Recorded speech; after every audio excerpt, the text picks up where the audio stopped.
Boa noite, pessoal. Estamos começando mais um Fala aí, Jô, aqui pela rede Connect TV.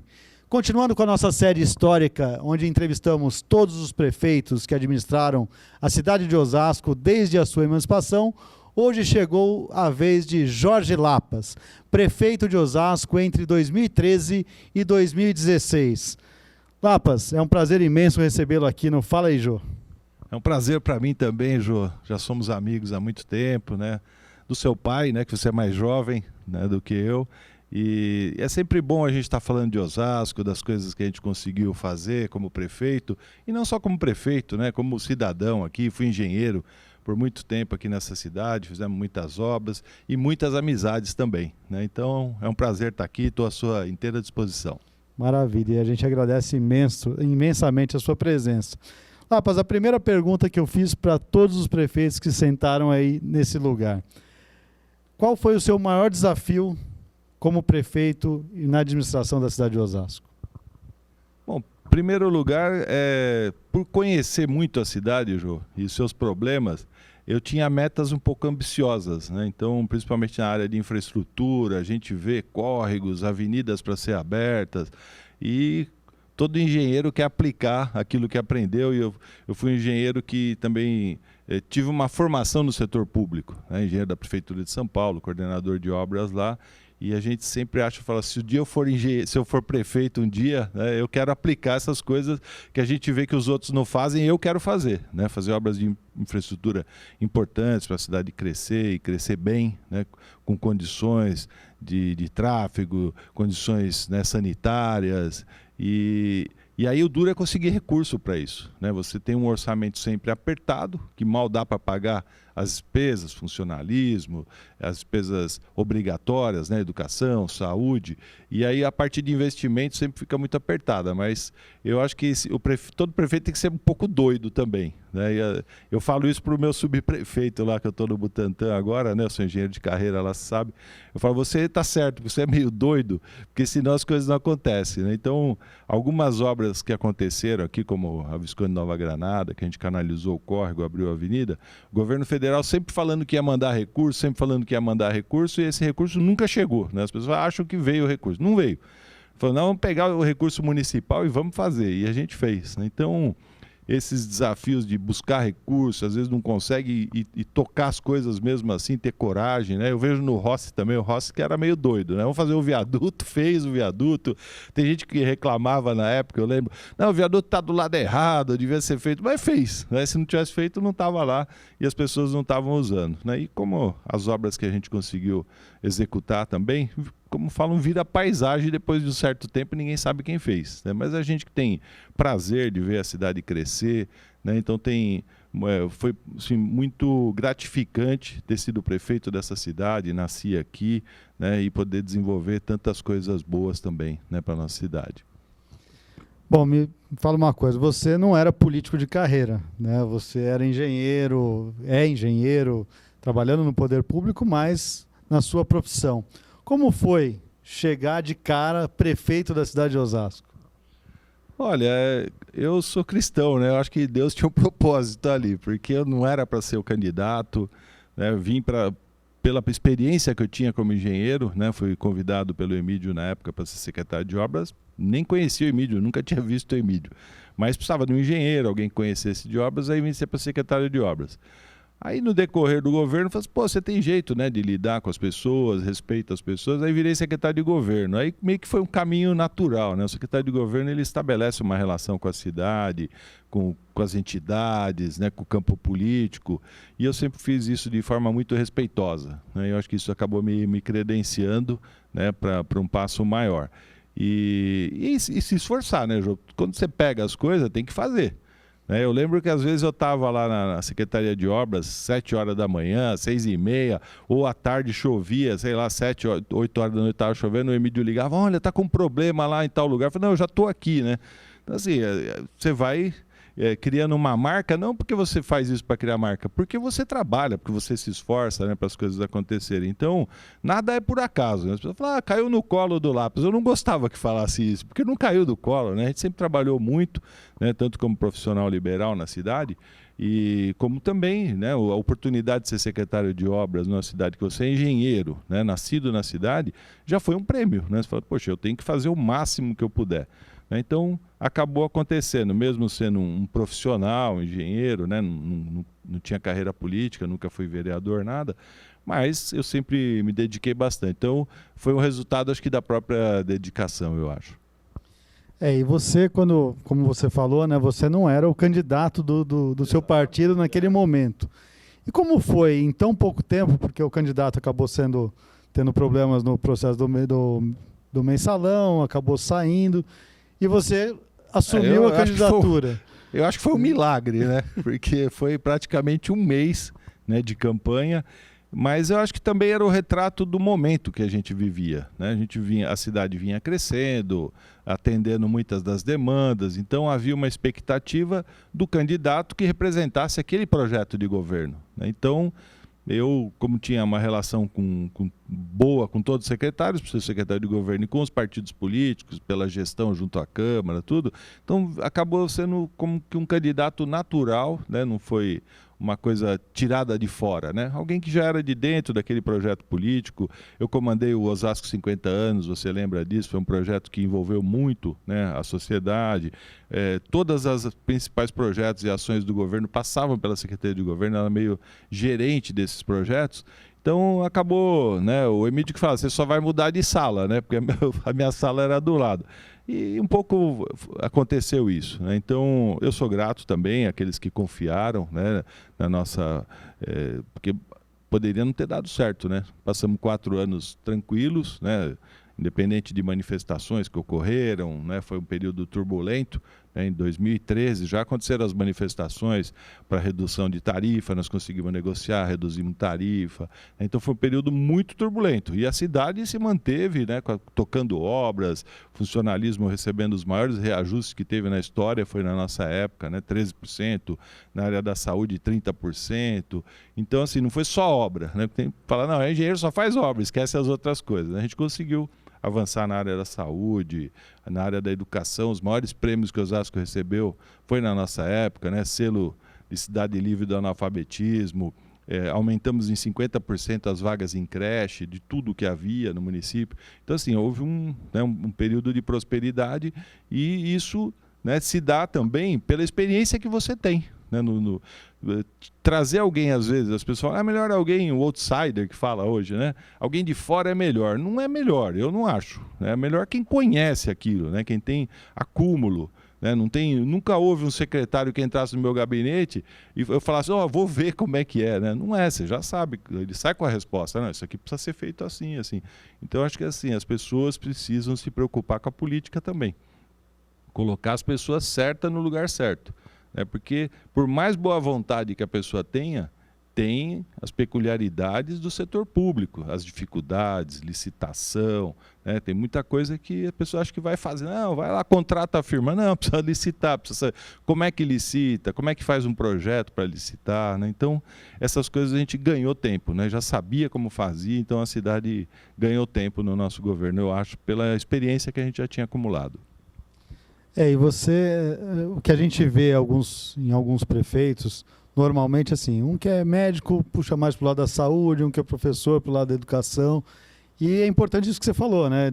Você é prefeito de todos os setores, né? Então acaba claro sendo que a experiência, né? A gente vê... Quando é médico, ele também entende um pouco mais daquela área. Eu acho que ela avança um pouquinho mais também, né? Quando você tem um engenheiro que tem uma visão da importância de obras estratégicas, né? E você acaba modernizando mais a cidade. Você faz, né? E os nossos projetos na área de infraestrutura ficaram truncados. Né? Você sabe que a gente tinha o projeto de um viaduto que ia sair da João Batista e ia até o Rochidale. E está precisando, você vê todo dia essa cidade parada pela falta desse viaduto. Nós temos um projeto executivo. O que é projeto executivo? Você fez o desenho arquitetônico, você fez o cálculo das fundações, você fez sondagem, né? Nós temos tudo isso pronto. E as obras não andaram, né? Visconde Nova Granada parou, né? Fez um trecho e não continuou. Então, tudo isso fazia parte de um projeto macro, né? De viário, de drenagem. e que a gente sente que a gente queria fazer mais, né? Foi truncado, né, por uma derrota eleitoral, mas que a cidade precisa retomar e precisa continuar esses projetos, né, para poder organizar melhor, né, a cidade. Deixa eu te fazer uma pergunta agora em relação à sua eleição. Na verdade, quando você foi candidato, lógico, menos de um mês praticamente de campanha, e, na verdade, você foi eleito com a impugnação do primeiro colocado. Isso te trouxe algum desconforto? Foi mais complicado tratar com a Câmara? Não, eu até achei que seria mais difícil, Jô. Assim, a gente sabia, né, que o outro candidato, que era forte, que é uma pessoa também experiente, que, né, tinha maior respeito por ele, mas que ele poderia ter problema. E ele também sabia disso. Então, não era, né, estranho nem para ele e nem para nós. Então, faz parte da regra do jogo, né? Igual ao futebol. Pôs a mão dentro da área, é pênalti, né? Então, fazia parte. E a gente tocou normalmente, né? O governo começou no dia seguinte que eu ganhei a eleição, já começamos a reunir, fazer transição e escolher, né? Por sorte não teve segundo turno, porque o segundo turno aí você tem que fazer, né, acordos com um monte de partidos tal, e que te limitam às vezes a escolher as melhores pessoas, né? Eu pude ter liberdade para escolher pessoas que eu confiava e que também tinham experiência administrativa, né? Então, acho que é sorte da cidade também, né, quando acontece isso. Então, para nós, acho que foi positivo. Depois veio a eleição de 2016 e aí você acabou não conseguindo a reeleição, apesar de ter aí sim uma grande aliança, né? Essa grande aliança acaba atrapalhando? Na verdade, se você for ver 2016, aconteceu o contrário de 2012. Porque as grandes lideranças não ficaram comigo, né? O Celso Giglio, né, falecido hoje, o Rossi, o Guaçu Piteri, né, todos os prefeitos, né, e até o PT na época, ficou do outro lado. Eu praticamente fiquei isolado, né? Então, tinha a força da máquina que se faz presente em qualquer campanha, mas eu não sei se não tive a habilidade necessária para convencer, né, as pessoas. Conversei com o Celso Giglio, conversei com o Rossi, né, só não conversei com o PT na época, porque o PT, todo o meu governo fazia jornal contra mim, batia. Hoje que eu não vejo mais acontecer isso, não sei por que eles não estão chateados com esse governo, né? Mas comigo ele sempre tinha algum problema que sempre vivia batendo. Então eu só não procurei o PT porque eu estava muito magoado com o PT, né, com as coisas que aconteceram. Mas os outros eu conversei com todo mundo, né, e acabou que talvez eu não tenha conseguido ter argumentos para convencê-los a nos apoiar. Então ali houve um isolamento da nossa parte, né, por não ter conseguido convencer esses outros atores de nos apoiar. Então eu fiquei sozinho contra todos os outros. Aí hoje já a situação de Osasco está um pouco diferente, né? O Celso Giglio não está mais, né? O PT não tem a mesma força que já teve no passado, né? Nós temos um outro quadro na cidade.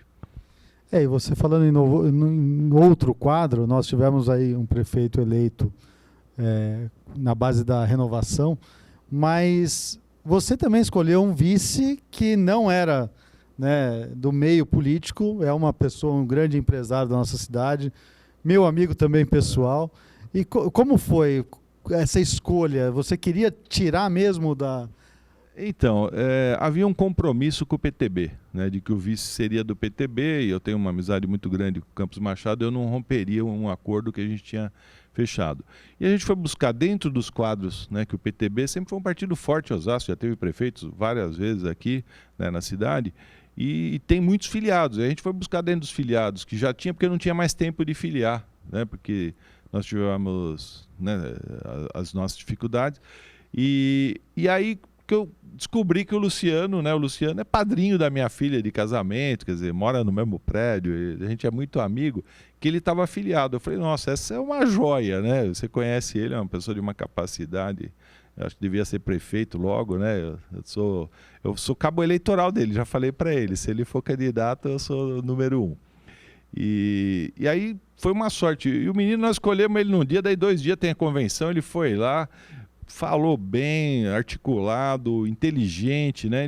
Praticamente ele comandou a campanha, né? Ele tem uma habilidade também com as pessoas e logo foi bem aceito também por todos, né? Então, acho que foi dessa campanha, né, que não foi vitoriosa, eu acho que foi assim, a grande escolha foi o Luciano, né? Eu acho que é uma pessoa que, se não for nessa campanha ou em outra, nós precisamos dele, né? Ele tem perfil, ele gosta de gente, é uma pessoa que é séria, né, e é capacitado. Eu acho que a gente precisa, né, e é rotariano, né, também, como você, e é muito capacitado. Bom, pessoal, o papo tá bom, mas a gente precisa fazer uma pequena pausa para os nossos comerciais. Já já a gente volta com o Fala aí, Jô, dessa noite. Até daqui a pouco.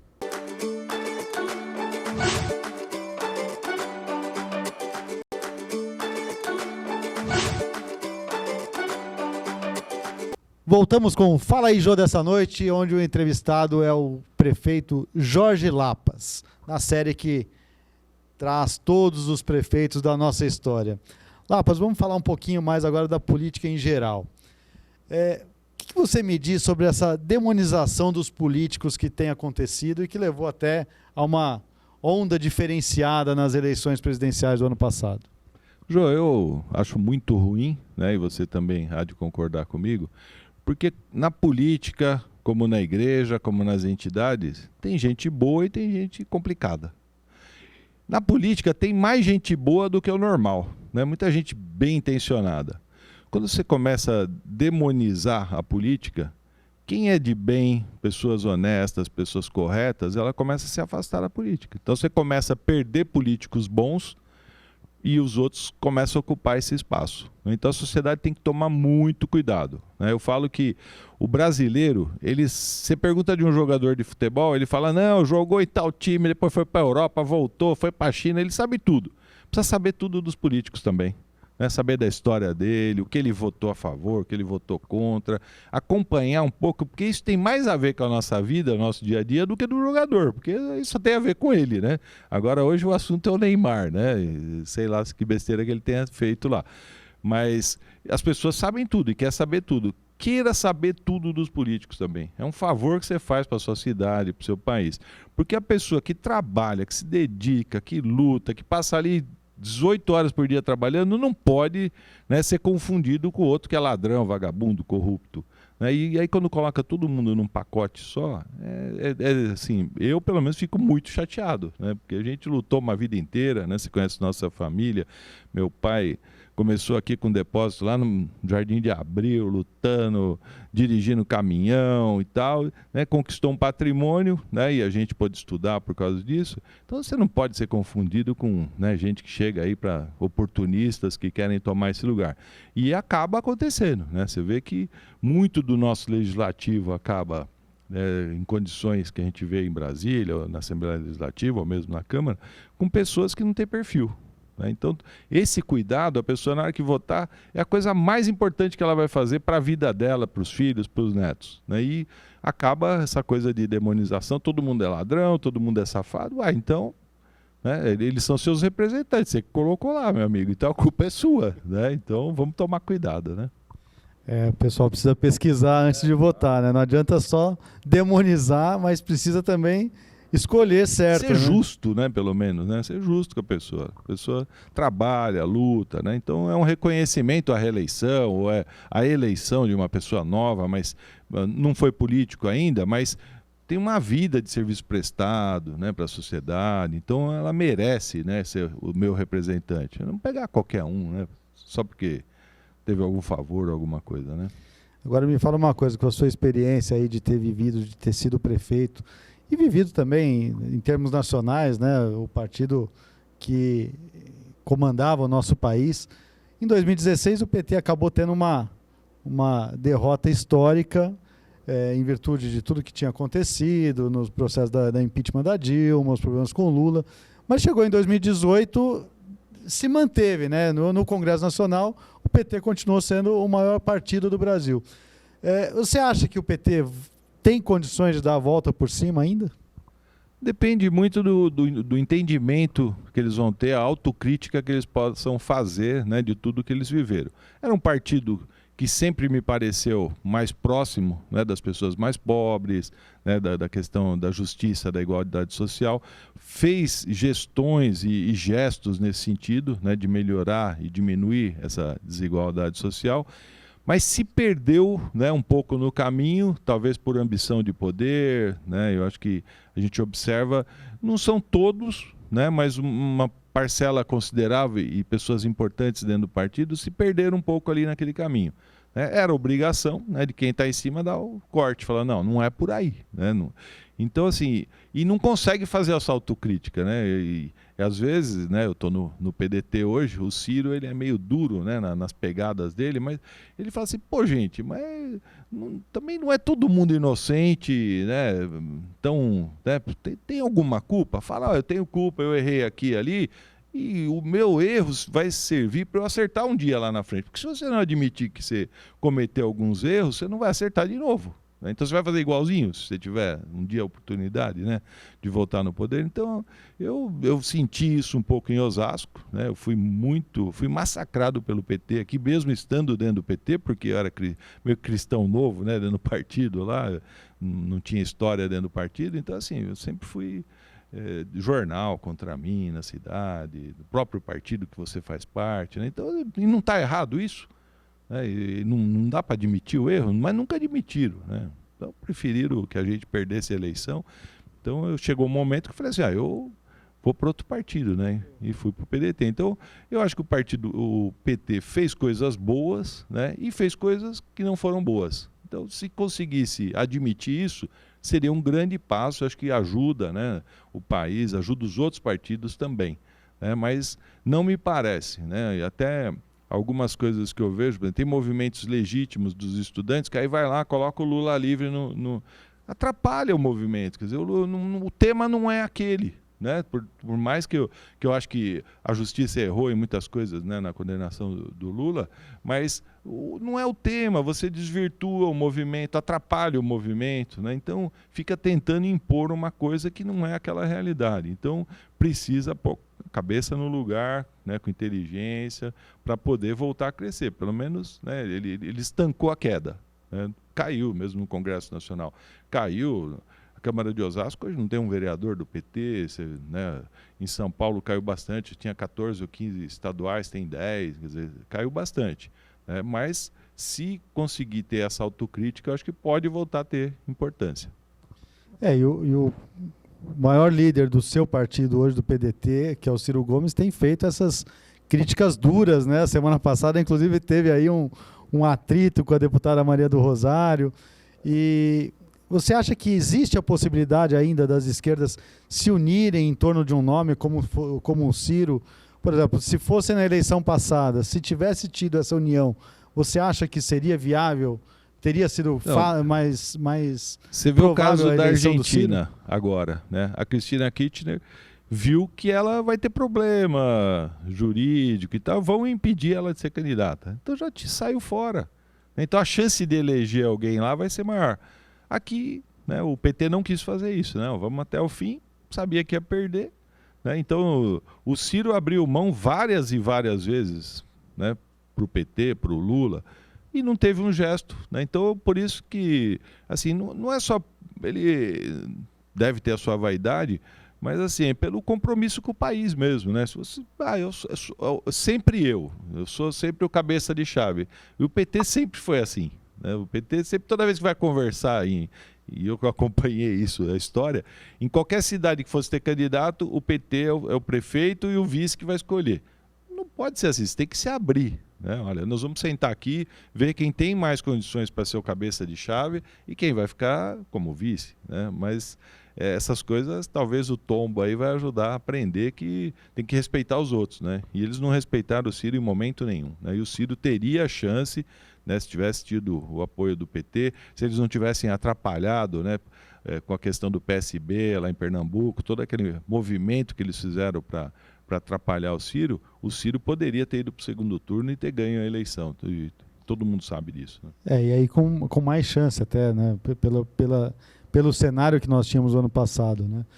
E você falou uma coisa em relação à oposição. Eu lembro que um dia eu estava conversando com a deputada Luísa Erundina, e ela falou que quando ela foi prefeita de São Paulo, uma das maiores oposições que ela tinha era justamente do PT, que era o partido dela. Eu entrei na prefeitura de São Paulo no concurso no governo da Erundina. Né? Entrei no segundo ano, 91. E assim, foi um governo excelente, né? Nunca se teve tanta obra na periferia, eu estava no Butantã na época, e ela rompeu com... Quando eu entrei lá, já tinha rompido com o PT, né? O diretório do PT lá já não podia nem entrar dentro era a administração regional, agora é a subprefeitura. Não podia nem entrar lá, porque só atrapalhavam o governo, né? Então você vê, uma pessoa digna, séria, né, que tem o maior respeito pela Luísa Erundina, teve que romper com o partido para poder governar. Como é que pode, né? Então o partido deve ter alguma coisa errada, né? Não somos nós, né? Mas me fala uma coisa, agora falando do cenário atual, como você vê esse novo governo? Já é possível falar que eles estão patinando, que não fizeram nada até agora? Como você avalia esse momento? A nível nacional? Nacional. Então, eu acho que está se preocupando com coisas não tão relevantes, né? Então fica lá discutindo questão de homofobia, né? Questões religiosas, o ministro da Educação brigando com o professor, né? O professor sempre foi exaltado nesse país, e eu acho que tem que ser, né? Respeitado, né? É uma carreira difícil, né? A gente viu o que aconteceu em Carapicuíba ontem, quer dizer, apanha em sala de aula, ainda você vai falar mal de professor, quer dizer, é um desrespeito. E eu não vejo essa questão ideológica dentro da escola. Fiz faculdade, fiz colégio, né, particular, fiz colégio público, nunca vi professor falar de política, assim, de falar tendência política. Então, assim, acho que é uma bobagem. Acho que você tem que trazer o professor para o seu lado, né, trazer as pessoas para o seu lado e governar para todos, né? Eu acho que o erro do Bolsonaro é dividir as pessoas. Divide antes da eleição, né? Quem está do meu lado, depois todos têm que estar do seu lado. A campanha acabou, né? Acabou a campanha. Então, assim, vamos governar, vamos levar grandes projetos. Não tem uma agenda positiva, né? Só agenda negativa. A agenda da Previdência ela é positiva por um lado, mas ela é negativa para a maior parte da população que vai sofrer, vai demorar mais tempo para se aposentar, vai diminuir a aposentadoria. Então, é uma agenda negativa. Traz uma agenda positiva junto. Vamos gerar emprego, vamos contratar, criar um PAC que nem o PT criou, vamos construir tantas obras, fazer tantas casas, vamos gerar emprego de alguma maneira. Mas você não vê nada positivo, né? E os filhos dele que atrapalham, né? Se os filhos dele ficar quietinho, pelo menos, ficou uma semana, agora já está todo mundo dando graças a Deus. Se ficar quietinho, não atrapalhar muito, já ajuda, né? Eu falo para as pessoas que eu fui prefeito 4 anos. O meu pai, que foi mais na prefeitura, foi umas 3, 4 vezes. Acho que meu irmão foi uma vez, minha filha foi umas 2 vezes. E tem que ser assim. Não é porque você é contra a família. Usam a sua família para atrapalhar seu governo. O que você falar não, vai falar com seu filho para ver se ele consegue atravessar para falar sim. Então, não dá para deixar a família se misturar com o governo. Eu acho que isso atrapalhou muito esse começo, né, da gestão. Ele não pode brigar com o filho porque é filho, né? E o filho não tem entendimento de se... né, preservar um pouco, deixar o pai, né, ter autoridade. Ele foi eleito porque as pessoas viam nele aquele cara com autoridade, né, até autoritário, né? Mas não é o que aconteceu. O filho manda, a mulher manda. Agora diz que mudou a lei lá da Previdência porque a mulher dele foi para mudar. É um absurdo falar um negócio desse.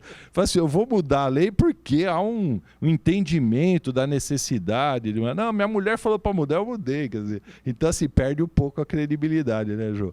Então, eu espero que ele acerte, porque quando não acerta, é desemprego, o país não cresce, não gera oportunidades, a gente torce para que acerte.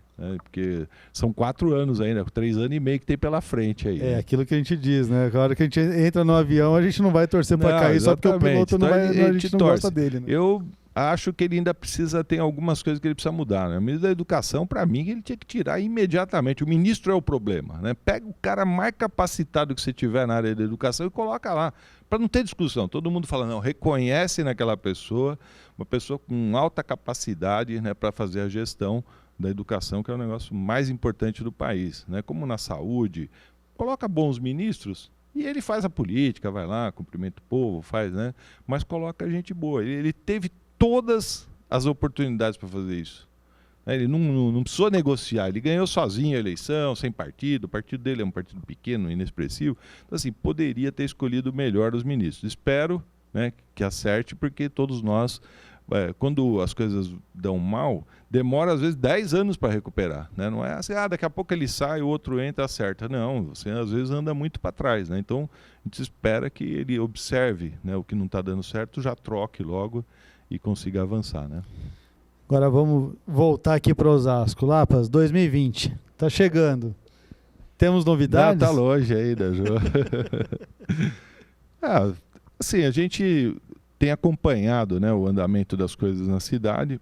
Acho que Osasco deu uma brecada. Eu acho que é natural do ponto de vista da relação que a gente tinha com Brasília, que era mais fácil, né, e tinha mais recursos, e ele tem mais dificuldade nesse sentido, mas o próprio recurso do município dá condições. Osasco é uma cidade que tem 2 bi e pouco, né, de receita, de avançar um pouco mais. Acho que eu não vi grandes avanços na área da educação, né? Houve uma promessa de aumentar as vagas em creche, mas inaugurou acho que umas 3, 4 creches que a gente já estava construindo, né? Já tinha iniciado a obra. Você vê, nós aumentamos de 10 mil para 15 mil vagas, são 5 mil vagas. Se você abre uma creche com 300 vagas, você nunca tem mais que isso, 300, 400 vagas, são 20 que você precisa fazer, né? 15 que você precisa fazer e às vezes ampliar salas em outros. Então, assim, não vejo condições de chegar nem na metade do que a gente fez. Nem que, né, desse um gás agora. Na área da saúde, nós entregamos 2 UPAs, 1 pronto-socorro e 4 unidades básicas de saúde. Até agora não entregou nenhuma, quer dizer, 0. Né? Tem alguma em construção? A do Rochidale, que nós deixamos ela em fase de acabamento e está lá abandonada. Quer dizer, você vê a obra da Visconde de Nova Granada, que parou do que nós fizemos, não avançou 1 metro. O Ribeirão Vermelho igual, Córrego Rico igual, Córrego do Baronesa igual. Quer dizer, então, não dá para falar bem, né, Jô? Eu gostaria de falar, né? E a gente dormir sossegado e falar, não precisa de você, né? O menino está dando um recado, né? E está conseguindo dar conta. Então, eu ouço muita reclamação na área da saúde, principalmente, né? A situação é um pouco caótica, né? A gente percebe isso, mas áreas importantes de infraestrutura que a gente quer ver acontecer, quer ver, né? Obras que a gente fez aqui no Parque Continental, nós canalizamos o córrego na divisa, tiramos a favela, fizemos uma obra do lado de São Paulo pela relação que a gente construiu lá. Faltou um pedacinho para largar ali, que é CPTM, que é 5% da obra. Não aconteceu. Você imagina tirar uma favela que estava lá consolidada, você lembra disso? Estava lá há 30 anos. Nós tiramos a favela, abrimos a avenida, canalizamos o córrego. Aí faltou um pedacinho de 30 metros. Já estava combinado com a CPTM de afastar o muro para largar. Está lá. São quase 3 anos de governo. Não consegui fazer uma coisa tão simples, né, como essa. Então eu fico, né, chateado de ver que não avançou. Né? Tinha todas as condições para isso. Então acho que está deixando a desejar, né, a administração. Eu falava isso para o Rogério.